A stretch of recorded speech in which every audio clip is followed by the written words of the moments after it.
जय हिंद दोस्तों। आज के इस सेशन में हम लोग करेंगे होमवर्क सीरीज का डे 3 का, जो कि ज्ञान बिंदु जीएस एकेडमी के रोशन आनंद सर के द्वारा करवाया जा रहा है। तो चलिए डे 3 का आज हम लोग करते हैं रिवीजन और इससे थोड़ा सा विश्लेषण भी देख लेंगे। तो आज का पहला सवाल है, हाल ही में हमसफ़र नीति का शुभारंभ किस मंत्रालय के द्वारा किया गया? तो यह हमसफ़र नीति सड़क परिवहन एवं राजमार्ग मंत्रालय के द्वारा किया गया। सड़क परिवहन एवं राजमार्ग मंत्रालय, सड़क परिवहन एवं राजमार्ग मंत्रालय। सागरमाला परियोजना का संबंध, अगला पॉइंट है, सागरमाला परियोजना का संबंध किससे है? तो यह बंदरगाह से है। सागरमाला परियोजना बंदरगाह, सागरमाला बंदरगाह, सागर यानी कि जल, तो सागरमाला परियोजना बंदरगाह, और भारतमाला परियोजना यह राष्ट्रीय राजमार्ग से है, सड़क निर्माण से, राष्ट्रीय राजमार्ग से है। अब अगला देखते हैं दूसरे नंबर के सवाल को। तो दूसरा नंबर में है, किस राज्य में पोलावरम परियोजना के खिलाफ स्थानीय लोगों ने अपना विरोध करना शुरू किया? तो पोलावरम परियोजना यह आंध्र प्रदेश से संबंधित है। पोलावरम परियोजना यह आंध्र प्रदेश के लोगों ने गोदावरी नदी पर, आंध्र प्रदेश के लोगों ने यह प्रारंभ शुरू की थी। अब अगला पॉइंट है, पोलावरम परियोजना किस नदी पर अवस्थित है? तो यह गोदावरी नदी पर अवस्थित है। पोलावरम परियोजना गोदावरी नदी पर अवस्थित है। अब अगला पॉइंट है, पोलावरम परियोजना को राष्ट्रीय परियोजना कब घोषित किया? तो यह 2014 में, वर्ष 2014 में पोलावरम परियोजना को राष्ट्रीय योजना घोषित किया गया। अब अगला देखते हैं 3 नंबर में, नई चेतना 3.0, नई चेतना 3.0 योजना की शुरुआत कब और कहां से की गई? तो यह 2024 में की गई है। 2024 में नई दिल्ली से नई चेतना 3.0 की शुरुआत 2024 में की गई है, नई दिल्ली से। आगे देख लेते हैं, महिलाओं के साथ हिंसा उन्मूलन के लिए दिवस कब मनाया जाता है? तो यह हो जाएगा 25 नवंबर से। महिलाओं के साथ हिंसा उन्मूलन दिवस 25 नवंबर। अब आगे देखते हैं 4 नंबर में है, सुप्रीम कोर्ट एससी ने किस अधिनियम में संशोधन का आग्रह किया जिसे बाल पोर्नोग्राफी के स्थान पर बाल यौन शोषण सामग्री रखा जाएगा? तो यह पोक्सो एक्ट में संशोधन किया है। राइट आंसर हो जाएगा पोक्सो एक्ट। अगला है, आईटी अधिनियम की किस धारा के तहत बाल यौन शोषण पर दंड का प्रावधान किया गया है? तो यह हो जाएगा धारा 67 के तहत दंड का प्रावधान किया गया है। अब आगे देखते हैं, बिहार को किला के नाम से प्रसिद्ध गायिका जिनका हाल ही में निधन हो गया, तो यह है शारदा सिन्हा है बिहार को किला। इनका पिछले माह ही निधन हो गया है, माफ़ करेंगे, छठ पूजा के समय में निधन हो गया था। तो आइए और आगे देख लेते हैं, बिहार को किला शारदा सिन्हा और भारत को किला सरोजिनी नायडू को कहा जाता है। अब आगे देखते हैं, और इसी में स्वर कोकिला लता मंगेशकर को जाना जाता है, स्वर कोकिला के नाम से। अब अगला सवाल है, विश्व के सर्वाधिक प्रतिष्ठित फिल्म पुरस्कार ऑस्कर में इस बार किस फिल्म को भारत का प्रतिनिधित्व करेगी? इस बार कौन सी फिल्म भारत का प्रतिनिधित्व करेगी? तो यह लापता लेडी है। लापता लेडी को शामिल किया गया है ऑस्कर में। इस बार जो है लापता लेडी को शामिल किया गया था, और अभी वर्तमान में यह लापता लेडी मूवी ऑस्कर से बाहर हो गई है। अब आगे देखते हैं, ऐसे व्यक्ति जिन्हें फिल्म जगत में जीवन पर्यंत उपलब्धि के लिए ऑस्कर अवार्ड दिया गया, तो यह हो जाएगा सत्यजीत रे। इसका सही आंसर हो जाएगा सत्यजीत रे। अब अगला 7 नंबर का देखते हैं, देसी गाय को राजमाता का दर्जा किस राज्य द्वारा दिया गया? तो यह महाराष्ट्र राज्य सरकार के द्वारा दिया गया है, एकनाथ शिंदे के सरकार में। एकनाथ शिंदे उस समय महाराष्ट्र के मुख्यमंत्री थे, और वर्तमान में महाराष्ट्र के मुख्यमंत्री देवेंद्र फडणवीस है। वर्तमान मुख्यमंत्री महाराष्ट्र के देवेंद्र फडणवीस है। अगला पॉइंट है, वैदिक सभ्यता में गाय के लिए प्रयुक्त शब्द। तो गाय के लिए प्रयुक्त शब्द अघन्या शब्द था, जिसका अर्थ होता है न मारे जाने योग्य पशु। अघन्या का अर्थ होता है न मारे जाने योग्य पशु। अब आगे देखते हैं 8 नंबर में है, हाल ही में 7वीं आवधिक श्रम बल सर्वेक्षण वार्षिक रिपोर्ट किस संस्थान द्वारा जारी किया गया? तो यह श्रम ब्यूरो के द्वारा जारी किया गया, श्रम ब्यूरो के द्वारा, याद रखेंगे। 7वीं आवधिक श्रम बल सर्वेक्षण वार्षिक रिपोर्ट श्रम ब्यूरो के द्वारा। अगला पॉइंट है, भारत में रोजगार और बेरोजगार के आंकड़े कौन जारी करता है? तो यह NSSO के द्वारा जारी किया जाता है। रोजगार और बेरोजगार के आंकड़े NSSO के द्वारा जारी किया जाता है। अगला है, बिहार में पहले ड्राई पोर्ट का उद्घाटन किस जिले में किया गया? तो यह पटना जिले के बिहटा में किया गया है। पटना जिले के बिहटा में, याद रखेंगे, पटना जिले के बिहटा में किया गया है। अब आगे देखते हैं 10 नंबर के सवाल को। भारत की पहली हवाई आधारित स्वसंचालित आंतरिक वायु गुणवत्ता निगरानी सुविधा किस एयरपोर्ट पर शुरू की गई? तो यह तिरुवनंतपुरम में शुरू की गई है, तिरुवनंतपुरम में। अगला पॉइंट है, आंतरिक वायु गुणवत्ता का विकास किस संगठन के द्वारा किया गया? तो यह CSIR के द्वारा किया गया है, यह CSIR के द्वारा किया गया है। अब अगला देखेंगे, अगला 11 नंबर के सवाल को देखते हैं। 11 नंबर में है, अक्टूबर 2024 में महिला उद्यमी मंच का शुभारंभ किस राज्य में किया गया है? महिला उद्यमी मंच का शुभारंभ तेलंगाना राज्य में किया गया है, तेलंगाना राज्य, राइट आंसर तेलंगाना हो जाएगा। अब अगला पॉइंट है, महिला उद्यमी मंच किस आयोग द्वारा शुरू किया गया? तो यह नीति आयोग के द्वारा शुरू किया गया है। महिला उद्यमी मंच नीति आयोग के द्वारा शुरू किया गया है। आइए अब देखते हैं आगे 12 नंबर के सवाल को। 12 नंबर में है, राज्य खाद्य सुरक्षा सूचकांक 2024 में भारत का, राज्य खाद्य सुरक्षा सूचकांक 2024 में भारत का टॉप राज्य कौन सा है? तो भारत का टॉप राज्य केरल हो जाएगा। राज्य खाद्य सुरक्षा सूचकांक में टॉप पे केरल है 2024 में। अब आगे 13 नंबर के सवाल को देखते हैं। शिक्षा लिंगानुपात सतत विकास में शीर्ष राज्य? तो शिक्षा लिंगानुपात सतत विकास में शीर्ष राज्य, इसमें भी केरल ही है, केरल राइट आंसर हो जाएगा। अब अगला देखते हैं, राष्ट्रीय संस्थागत रैंकिंग फ्रेमवर्क इंडिया रैंकिंग 2024 जारी किया गया है। राष्ट्रीय संस्थागत रैंकिंग फ्रेमवर्क इंडिया रैंकिंग 2024 जारी किया गया। भारत के उच्च शिक्षा संस्थानों में समग्र रूप से शीर्ष स्थान पर कौन सा है? तो यह IIT मद्रास हो जाएगा। उच्च संस्थानों में समग्र रूप से शीर्ष पर IIT Madras, right answer IIT Madras. अगला पॉइंट है 13 का, इंडिया रैंकिंग 2024 का कौन सा संस्करण जारी किया गया है? तो यह 9वां संस्करण है, 9th संस्करण जारी किया गया है। आगे है, विश्व खुशहाली सूचकांक में भारत का स्थान?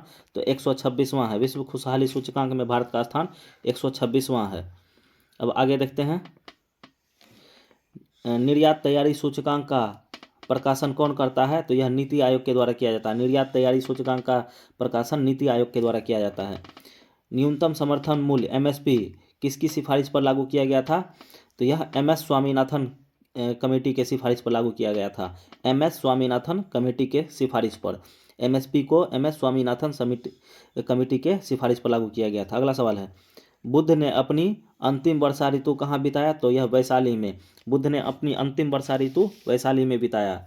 और सर्वाधिक तो श्रावस्ती हो जाएगा, सर्वाधिक वर्षा ऋतु बुद्ध ने श्रावस्ती में और अंतिम वर्षा ऋतु वैशाली में।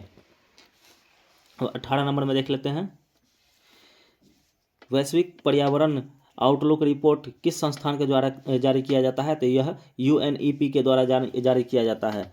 वैश्विक पर्यावरण आउटलुक सूचकांक UNEP के द्वारा जारी किया जाता है। United Nation environment programme, United Nation environment programme, इसकी स्थापना सन 1972 में नैरोबी केनिया में किया गया था। UNEP का मुख्यालय नैरोबी केनिया में है, स्थापना वर्ष 1972।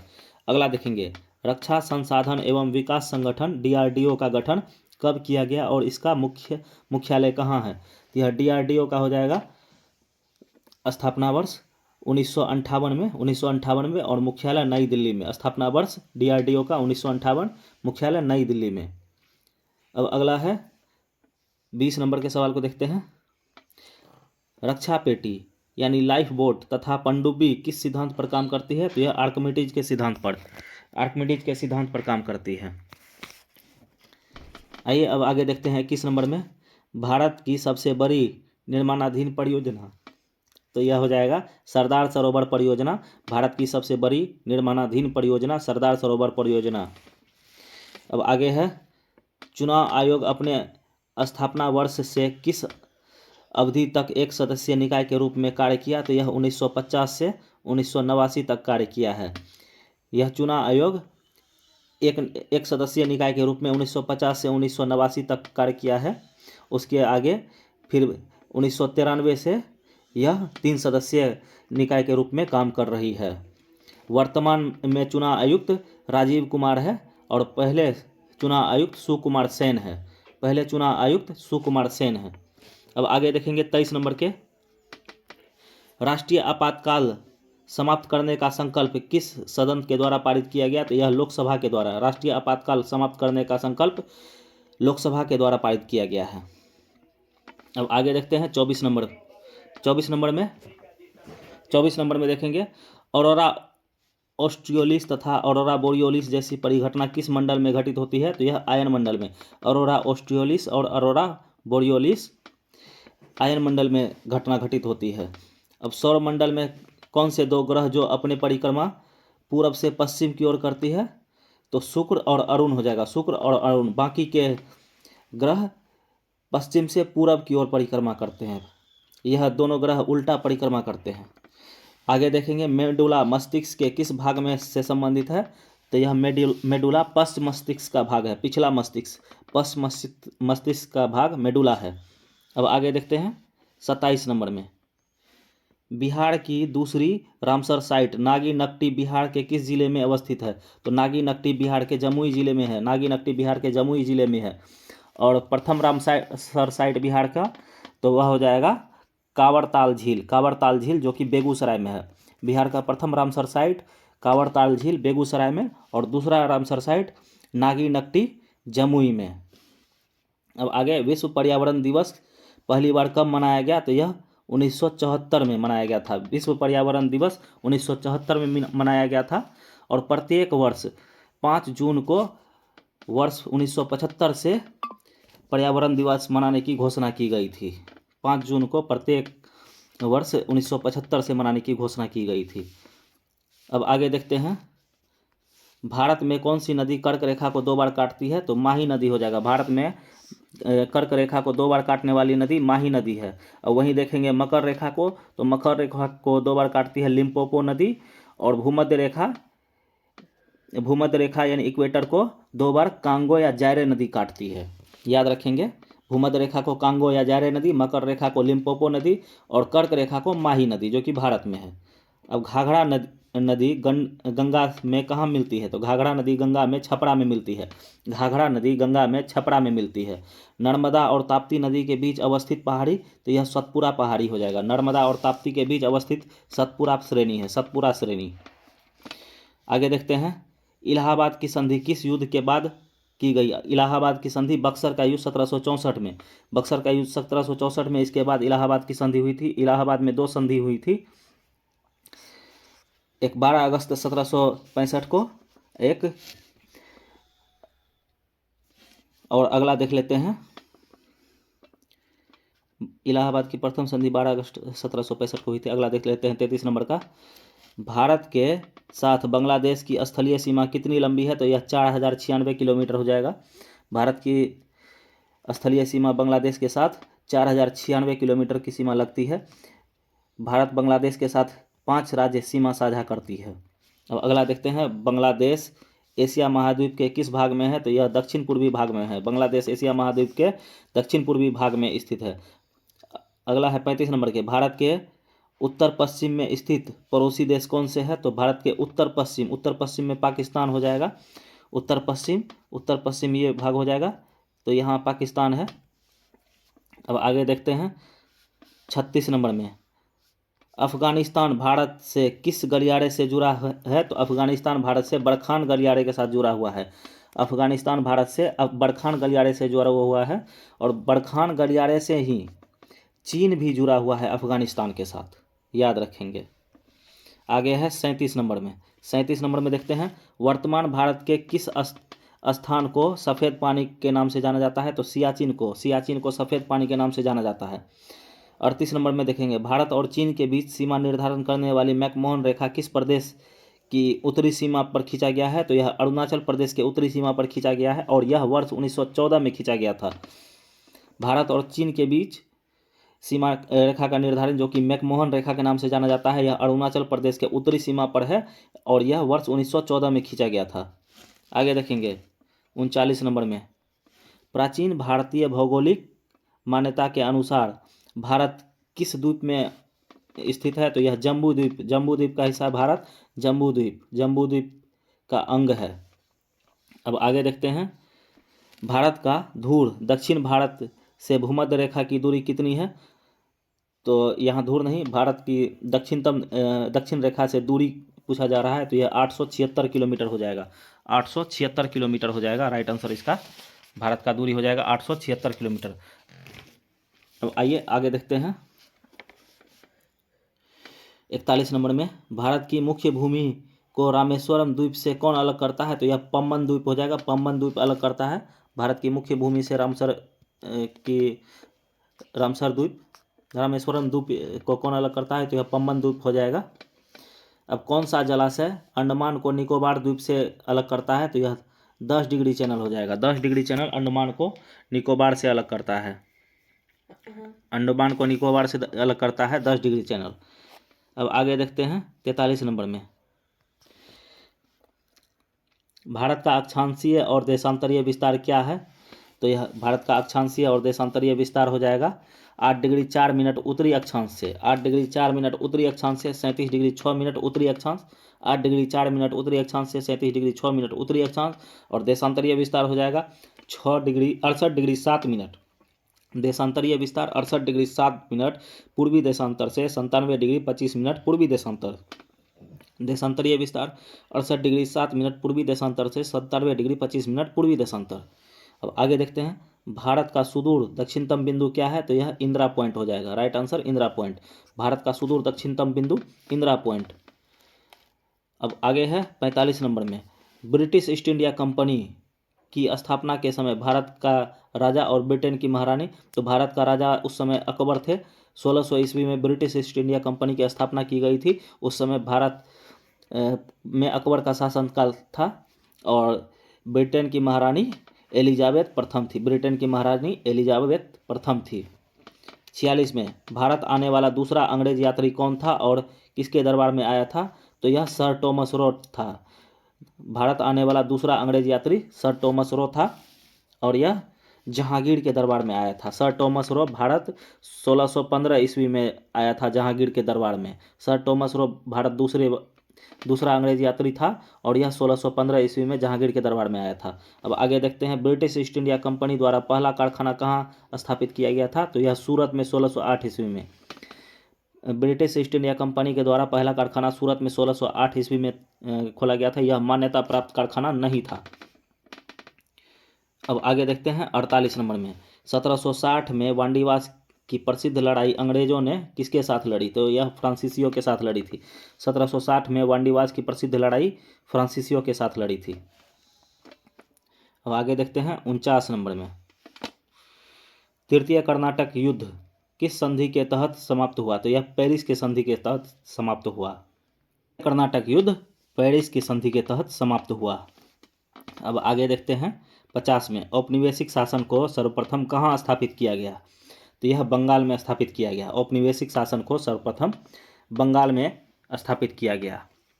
अब आगे ये देखते हैं 51 नंबर में, किस युद्ध की समाप्ति के बाद अंग्रेजों ने भारत पर पूर्णतः शासन सत्ता को स्थापित किया? तो यह बक्सर का युद्ध 1764 में। बक्सर का युद्ध 1764 ईस्वी में, बक्सर के युद्ध के बाद अंग्रेजों ने पूर्ण रूप से भारत में शासन सत्ता स्थापित किया।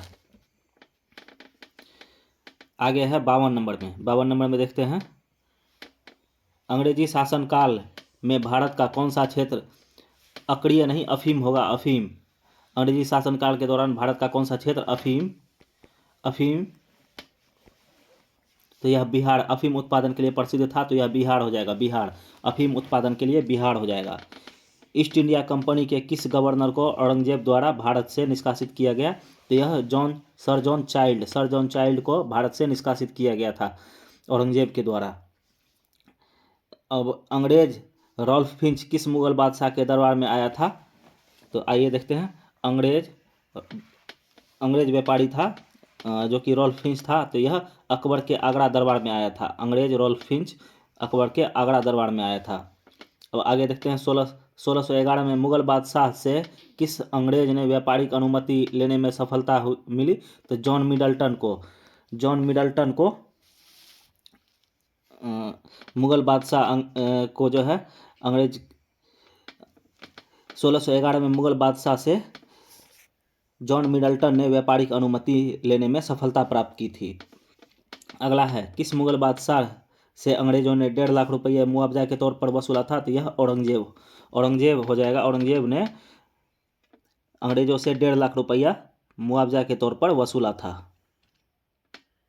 अब आगे देखते हैं, अंग्रेजों ने 1700 ईस्वी में पहला प्रेसिडेंसी नगर घोषित किया था। तो यह कोलकाता को घोषित किया था, पहला प्रेसिडेंसी नगर कोलकाता को। अंग्रेजों के बाद भारत आने वाली यूरोपीय कंपनी कौन थी? तो यह डेनिश ईस्ट इंडिया कंपनी थी। पहला अंग्रेजों के बाद आने वाली यूरोपीय company Danish east India company थी।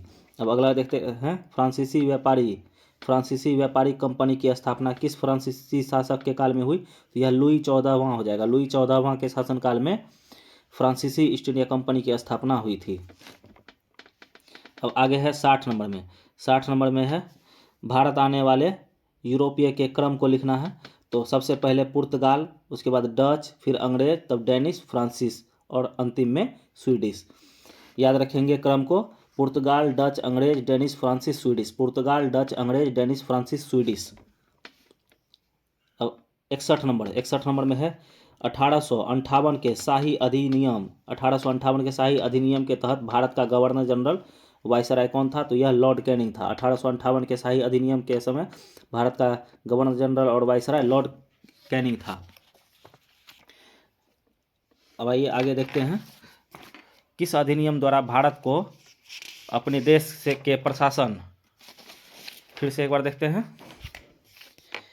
किस अधिनियम के द्वारा भारतीयों को अपने देश के प्रशासन में कुछ हिस्सा लेना संभव हुआ? तो यह 1861 के अधिनियम के तहत हुआ था, 1861 का अधिनियम। अब 63 नंबर में देखते हैं, किस अधिनियम के द्वारा भारतीयों को विधान परिषद में बजट पर बहस करने की शक्ति प्रदान की गई? तो यह 1892 के अधिनियम के तहत बजट पर बहस करने की शक्ति प्रदान की गई। भारत सचिव का पद किस अधिनियम द्वारा निर्गत किया गया? तो भारत सचिव 1858 में। भारत सचिव का पद का सृजन भारत परिषद अधिनियम 1858 में प्रथम भारत सचिव के रूप में लॉर्ड स्टैनली को नियुक्त किया गया था। प्रथम भारत सचिव लॉर्ड स्टैनली, याद रखेंगे नाम। किस अधिनियम द्वारा 65 नंबर में, किस अधिनियम द्वारा केंद्रीय विधान परिषद में मुस्लिम वर्ग के लिए पृथक निर्वाचन की व्यवस्था की गई थी? तो यह 1909 के मार्ले मिंटो सुधार एक्ट के तहत मुस्लिमों को पृथक निर्वाचन प्रणाली प्रदान की गई थी। और वहीं 1919 में सिख, ईसाई और आंग्ल भारतीयों को पृथक निर्वाचन प्रणाली प्रदान की गई थी। और 1935 के तहत दलित, मजदूर और महिलाओं को पृथक निर्वाचन प्रणाली प्रदान की गई थी। तो याद रखेंगे तीनों को, 1909 में मुस्लिमों को, 1919 में सिख, ईसाई और आंग्ल भारतीय को, 1935 में मजदूर, दलित और महिला को। अगला है 66 नंबर में, किस अधिनियम द्वारा भारत के गवर्नर जनरल को अध्यादेश जारी करने की शक्ति दी गई? तो 1861 का अधिनियम। वर्तमान में अध्यादेश जारी किया जाता है 123 के तहत, आर्टिकल 123 के तहत अध्यादेश राष्ट्रपति के द्वारा। आगे है 67 नंबर में, भारत के गवर्नर जनरल को किस एक्ट के द्वारा अपनी समिति के निर्णय को स्वीकार करने का अधिकार मिला? तो यह 1786 का अमेंडमेंट एक्ट के तहत भारत के गवर्नर जनरल को 1786 का अमेंडमेंट एक्ट के तहत समिति के निर्णय को अस्वीकार करने का अधिकार मिला। आइए देखते हैं 68 नंबर में। 68 नंबर में है, महारानी विक्टोरिया को भारत की सम्राज्ञी कब नियुक्त किया गया? तो यह 1 जनवरी 1877 को महारानी विक्टोरिया को भारत की सम्राज्ञी 1 जनवरी 1877 को नियुक्त किया गया। आगे है 69 नंबर में, 1892 के अधिनियम से भारत में किस प्रकार की चुनाव प्रणाली का शुभारंभ हुआ? तो यह अप्रत्यक्ष चुनाव प्रणाली का शुभारंभ हुआ। 1892 का अधिनियम के तहत अप्रत्यक्ष चुनाव प्रणाली का शुभारंभ हुआ। और वहीं प्रत्यक्ष निर्वाचन प्रणाली का शुरुआत 1919 के अधिनियम के तहत हुआ था। प्रत्यक्ष निर्वाचन 1919 के तहत, अप्रत्यक्ष 1892 के अधिनियम के तहत। अब 70 का देख लेते हैं। किस वर्ष भारत में ब्रिटिश काल में बजट व्यवस्था शुभारंभ किया गया था? तो बजट को प्रारंभ किया गया था 1860 ईस्वी में, और पेश करने वाले थे जेम्स विल्सन थे। बजट को पेश करने वाले प्रथम अंग्रेज थे जेम्स विल्सन। भारत में बजट पेश करने वाले 1860 में जेम्स विल्सन के द्वारा पेश किया गया था। अब 71 नंबर में, भारतीय संविधान के लिए पहली बार औपचारिक मांग किस विधेयक में की गई थी? तो यह स्वराज विधेयक में भारतीय संविधान के लिए औपचारिक मांग की गई थी। अब आगे देखते हैं, स्ट्रेची आयोग का गठन कब और किस गवर्नर जनरल वायसराय के द्वारा किया गया था? स्ट्रेची आयोग का गठन किस गवर्नर जनरल वायसराय के द्वारा? तो यह 1878 में लॉर्ड लिटन के द्वारा किया गया था। स्ट्रेची आयोग लॉर्ड लिटन के द्वारा 1878 में। यक्षगान कहाँ का लोक नृत्य है? तो यह कर्नाटक का लोक नृत्य है।